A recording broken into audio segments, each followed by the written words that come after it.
अस्सलाम वालेकुम। अस्सलाम वालेकुम जी, मैं मायरा ह्यूस्टन से बात कर रही हूँ। आज हम लोग बात करेंगे मुफ्ती फैसल साहब से और उनसे जानेंगे कि इस्लाम के अंदर इंसानियत के बारे में वो हमें क्या बताते हैं। इस चीज़ के बारे में हम उनसे पूछेंगे। और ये मैं देख रही हूँ कि अगर मैं उनको टैग कर लूँ यहाँ पे और उनको यहाँ बुला लूँ तो बहुत ही ज़बरदस्त बात हो जाएगी। तो एक्चुअली होता ये है कि हम सब मुसलमान तो हैं, लेकिन मसला ये हो जाता है कि हमें अपने रिलीजन के बारे में इतनी नॉलेज नहीं है, उसको हमने प्रैक्टिस कैसे करना है उसके बारे में हमें कुछ नॉलेज नहीं है। तो इसलिए आज हमने ये डिसाइड किया क्यों ना कि हम किसी मज़हबी स्कॉलर से बात करें और उनसे पूछें कि ये सब कुछ किस तरह वो हमें बयान करते हैं, किस तरह हमें बताते हैं, और हम सब जानने की कोशिश करेंगे। मैं मुफ्ती फैसल साहब को वो देख रहे हैं मुझे इस टाइम पे, मैंने उन्हें कनेक्ट कर लिया है।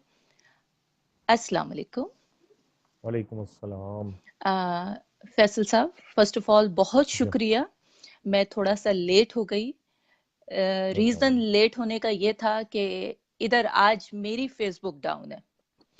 तो अगर डाउन हो गई तो आई एम रियली सॉरी, क्योंकि आपको पता है ये तो टेक्निकल मसला है, मेरे हाथ में नहीं है। जी। कोई बात नहीं। जी फैसल साहब, प्लीज़ क्या आप ये जो हम सबसे लोग जुड़ रहे हैं इस टाइम पर, इनको अपना एक ब्रीफ इंट्रोडक्शन देंगे। मैं तो आपको जानती हूँ, लेकिन ये सब लोग भी आपको जानना चाहेंगे। प्लीज़, आप क्या करते हैं ये भी प्लीज़ बताइएगा, आप कहाँ से बिलोंग करते हैं ये भी प्लीज़ बताइएगा, और ये सब कुछ। थैंक यू, शुक्रिया। अस्सलाम वालेकुम। सबसे पहले तो मैं आपका शुक्रिया अदा करूँगा कि आपने मुझे लाइव लिया और कल आपने मुझे सवालात भेजे थे। इंशाल्लाह आज हम उसको एंटरटेन करेंगे, कोशिश करूँगा मैं अपनी तरफ से। जी। जी, मेरा नाम मुफ्ती फैसल जापान वाला है और मैं कराची की एक बिज़नेस कम्युनिटी से बिलोंग करता हूँ। और दारुल कोरंगी से मैंने आलिम का कोर्स किया था आज से 20 साल पहले। और उसके बाद फिर मैंने तखस्सुस यानी मुफ्ती का कोर्स किया, फिर एम ए इस्लामियात किया, एम ए अरबी किया, फिर उसके बाद मैंने एम बी ए किया और फिर उसके बाद मैंने एम फिल किया या एम एस जिसे कहते हैं लाहौर से यूनिवर्सिटी ऑफ सेंट्रल पंजाब। वहाँ मैं पढ़ाता भी रहा हूँ।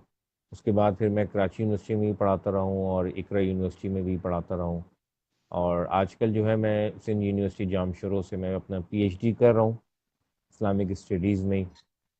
और मेरा जो मौजू है वो भी आपको बता देता हूँ कि हमारे यहाँ जो मुफस्सिरीन हैं हिंदुस्तान और पाकिस्तान के, उन्होंने जो है वो कहाँ कहाँ जो है वो जो पिछली किताबें थीं यानी बाइबल से कहाँ कहाँ से इस्तेफादा किया है, उसके टेक्स्ट से इस्तेफादा किया है। तो इसको मैं हाईलाइट करने की अपने थीसिस के अंदर कोशिश करूँगा। जी। और थोड़ा सा मेरा तारुफ था, इस पर कोई जी। सवाल हो?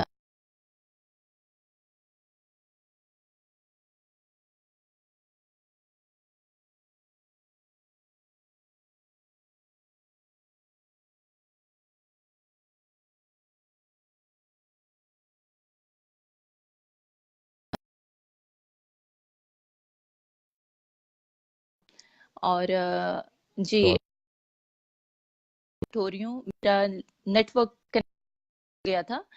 अब मैं दोबारा से तो ये पूछना चाह रही थी। अ, हम एक पूरा पूरा हमारे लिए एक मजहब है जिंदगी गुजारने का, भरपूर तरीके से एक पूरा उसके अंदर इंफॉर्मेशन मौजूद है। ऐसी क्या बात है कि लोग इसको समझना नहीं चाहते, लोग उस जी इसको फॉलो नहीं करना चाहते। जी। अपना सवाल दोबारा कीजिएगा, मैं सुन नहीं पाया सही। जी जी, मैंने कहा कि इस्लाम हमारा जो रिलीजन है वो भरपूर तरीके से जिंदगी गुजारने की एक भरपूर तरीके से गाइडलाइन है। उसमें अल्लाह पाक ने सब कुछ मौजूद छोड़ा है हमारे लिए। इसके अलावा आप सल्लल्लाहु अलैहि वसल्लम, बाकी अंबिया, सहाबा कराम, सब लोग जो भी हैं वो अपनी मिसालों से जिंदगी की एक हमें रास्ता दिखा कर गए हैं। لیکن ایسی کیا وجوہات ہیں کہ ایک نارمل انسان ان سب چیزوں کو سمجھ نہیں پاتا، وہ بالکل ادھر ادھر بھاگتا رہتا ہے، اس کو پتہ ہی نہیں کہ ہمارے پاس جو یہ قرآن پاک کی جو کتاب ہے اس کو عربک کے علاوہ بھی ترجمے میں پڑھنا چاہیے، اور اس سے آپ کو زندگی کی ہر معاملات کا جواب مل جاتا ہے۔ تو کیوں ہم سب لوگ بھاگ رہے ہوتے ہیں، مجھ سمیت ہم سب کیوں بھاگ رہے ہوتے ہیں اس سے دور؟ دیکھیں، جو اب تک میں اس مسئلے پہ غور کر کے میں جس نتیجے پہ پہنچا ہوں وہ آپ کے سامنے رکھتا ہوں۔ آپ کا بہت اہم سوال ہے، اس پہ میں بھی بہت عرصے سے سوچتا رہا ہوں اور آج تک سوچتا ہوں۔ دو چیزیں ہیں۔ ایک چیز تو یہ ہے کہ دیکھیں کہ جو ہمارا مذہبی طبقہ ہے، جو ہمارے مذہبی علماء ہیں، انہوں نے کوشش یہ کی ہے کہ لوگ ان سے زیادہ کنیکٹ ہوں، بجائے اس کے کہ وہ اللہ کی کتاب سے لوگوں کو کنیکٹ کریں، اس سے جوڑیں۔ تو اب وہ جو اپنے سے کنیکٹ کرنے کی کوشش کی ہے تو ظاہر بات ہے انہوں نے اپنے انٹرسٹ کی چیزیں لوگوں کے ساتھ شیئر کی ہیں، لوگوں کو بتائی ہیں، اور ایک عام انسان کو جو ہے وہ اس اللہ کی کتاب سے روکا ہے۔ تو جب ایک عام انسان ان سے ہٹ کر جب یہ پڑھتا ہے تو وہ اسی نتیجے پہ پہنچتا ہے جس نتیجے پہ آپ پہنچی ہیں، کہ اس نے تو ہمیں دنیا کے سارے معاملات کے اندر، اور جو ہے جو بڑے بڑے نظریات تھے، بڑے بڑے ہمارے سوالات تھے، بڑی بڑی چیزیں تھیں، ان کے جوابات تفصیل سے دیے ہیں، اور اس نے یہ کتاب ہدایت ہمارے لیے اتاری ہے، اور ہمارے آخرت کے مسائل ہیں ان کو بھی اس نے ایڈریس کیا ہے کہ ہم نے خدا کے آگے جواب دہ ہونا ہے، اور ہم جو بھی عمل دنیا میں کرتے ہیں اس کا جواب جو ہے وہ خدا کو دینا ہے، چاہے ہم کتنے ہی با اختیار دنیا کے اندر ہوں، چاہے دنیا میں کوئی ہم سے ہمارے کاموں کے بارے میں کوئی پوچھنے والا نہ ہو، مگر ہمیں خدا کے آگے جو ہے اپنی چیزوں کا جواب دینا ہے۔ جب عام انسان علماء سے ہٹ کر اس کتاب کی طرف جاتا ہے تو اس کو یہ رہنمائی ملتی ہے۔ دوسری بات یہ کہ اس وقت پوری دنیا کے اندر جو مسلمانوں کی جو پرسپشن بنی ہے، آپ کو پتہ ہے کہ پرسپشن بہت اہم ہوتی ہے۔ ریئلٹی بہت کم لوگ جانتے ہیں کہ ریئلٹی کیا ہے، حقیقت کیا ہے، ٹھیک ہے؟ جو چیز شو ہو رہی ہوتی ہے وہ پرسپشن بنتی ہے، ریئلٹی اندر کی چیزیں ہوتی ہیں۔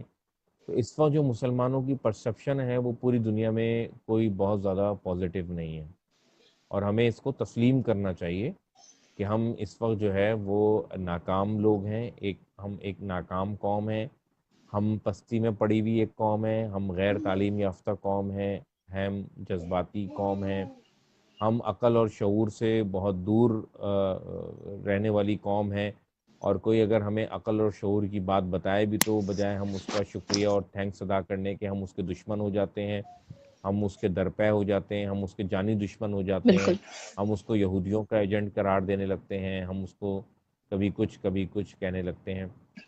تو جو ہماری پرسیپشن ہے وہ بہت نیگیٹو ہے، کہ ہم جو ہے بہت زیادہ جذباتی ہیں۔ پھر پاکستان کے حالات کے اندر